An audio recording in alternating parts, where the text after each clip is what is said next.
Sunscreens are terrible. If you ate a sunscreen, you'd have to get your stomach pumped.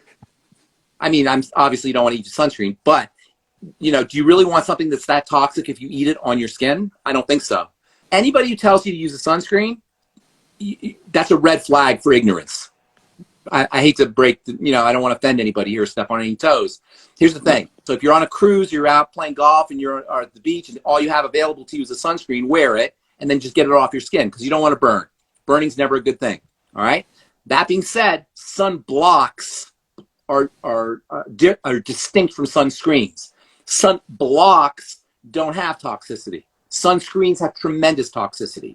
Sunscreens typically only block UVB rays. There's three main sun rays, UVA, UVB, and UVC.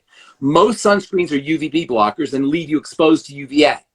Now, there are some UVA blockers, but those are extra toxic. UVB blockers are toxic. UVA blockers are extra toxic.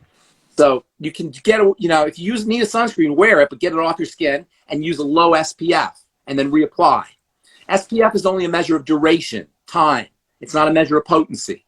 So a high SPF is not more potent than a low SPF. It just means you can leave it on longer. It's more effective longer, but you're exposing your skin to more toxicity. So best bet, use a sun block, zinc oxide. Zinc oxide. That's because zinc oxide not only blocks UVA, UVB, and UVC, all the rays, but it's also healing and it's also soothing. So there's no reason not to, if you want to protect your skin, there's no reason not to use zinc oxide except for zinc oxide can make your skin a little white. So that's a kind of cosmetic or aesthetic issue that you got to deal with. I have a zinc oxide block, by the way, at Truth Treatments called Xenoblock, which doesn't make you white.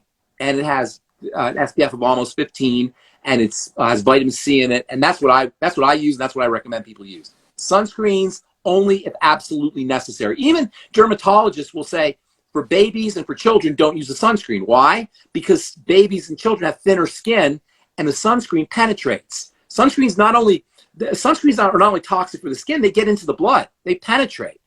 They're very lipophilic. They're very fat soluble, and they go in. Not only do they go in through the skin into the blood, but they pull other ingredients into the bloodstreams, like preservatives, for example. You'll get more penetration of preservatives into the bloodstream when you use a sunscreen. The preservatives that are in the product. In the product, yeah. Exactly, product. So really, only when you absolutely have no other option, use a sunscreen. The worst products are products like eye creams and face creams that have a built-in sunscreen, so that even if you're not in the sun, you're still wearing a sunscreen. So only wear a sunscreen if you absolutely need one. You don't want to burn, that is true.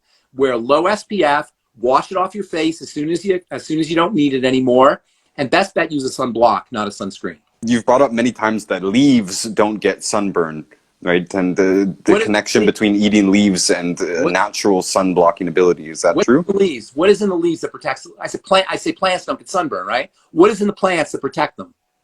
Well, for sure, the magnesium and the chlorophyll.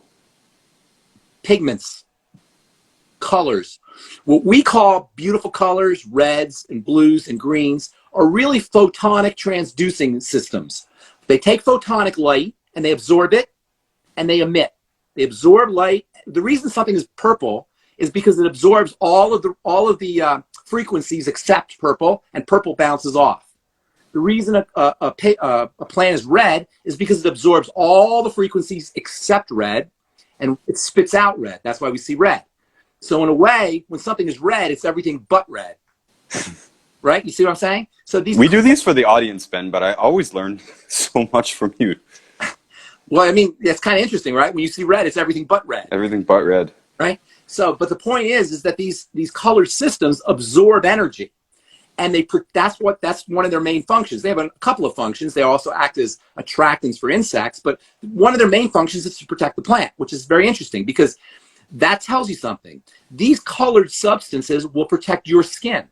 When you eat red, when you eat green, when you eat yellow, when you eat orange, when you eat these pigments from fruits and vegetables, they go into your digestive system, they go into your intestine, they go into your bloodstream, and they get deposited in your skin. You can actually, in Canada, I saw this, I haven't seen it in the United States, but in Canada, I saw a tanning pills made with beta carotene. And you take beta carotene and it makes your skin orange, right? And so these pigments can be used by the body, can be used by the skin to protect the skin from the sun. However, these pigments are fatty. And if you have a gallbladder issue, a liver issue, intestinal issue, malabsorption of fats, which many people do, especially as we get older, especially women as they get older, you're not going to absorb these pigments, and that means your skin may suffer. And this is one of the reasons why people get more sensitive and more sensitive to the sun and more sun-related skin problems as they get older. So what you want to do is you want to eat your colored veggies for sure to protect your skin. It's one of the best ways to protect your skin. But you want to braise your colored veggies in butter to release those those pigments. Make it easier for your digestive system to absorb the beta carotene, to absorb the proanthocyanidin, which is purple, to absorb the betalain, which is red, to absorb the carotenes, which are orange, to absorb the nutrients or the pigments that are going to protect your skin. So always use butter with your vegetables, and always use a little bit of heat to release those, to help release those veggies. Here's another thing you do. There are nutrients there are vitamins, formulas that you can buy that protect your eyes from the sun. They're called things like Ocuvite. We have Vision FX from Youngevity, or Occutive from Youngevity. There's eye supplements have nutrients in them that protect your eyes. That's why they sell them for macular degeneration. Macular degeneration is partially the result of damage from the light on your macula. So using eye supplements not only will protect your eyes from the sun, they'll protect your skin from the sun as well. So if you're going out on a cruise, or you're going to go on vacation to Cabo, or you're going to be laying out in the sun, or you're going to be playing a lot of golf, or you're fair and you don't want to burn, one of the best ways to protect your skin from burning is to use eye vitamins. N-acetylcysteine is one of the all-time great eye vitamins. It's also great for your skin, to protect your skin from the sun. Selenium, taurine, vitamin A, vitamin E. These are all nutrients that you'll find in eye vitamins. They'll also protect your skin from the sun the same way they protect your eyes from the sun. As you mentioned, steaming well, you didn't mention steaming particularly, but steaming leafy vegetables, and it seems everybody in the mainstream medical world knows now and understands that steaming the vegetables, especially with a fat like butter, actually releases these nutrients into it. Yeah, steaming releases nutrients, number one, and also it releases sugars. So when you steam a vegetable or heat a vegetable, it releases the sugars. It makes it taste sweeter. It's more palatable. The bitter compounds break down a little bit when they're steamed. So steaming vegetables, or braising them even, you don't want to overdo it, but just a little bit of braising, a little bit of steaming can make them more palatable and make them more nutritionally valuable. And definitely check out my book, Fake Diseases. It covers all of the major topics that come up, like birth defects, blood sugar problems, bone and joint problems, cancer, autoimmune problems, and more. And it's on Amazon for just $9.99. Definitely get yourself a copy of Dr. Wallach's cookbook.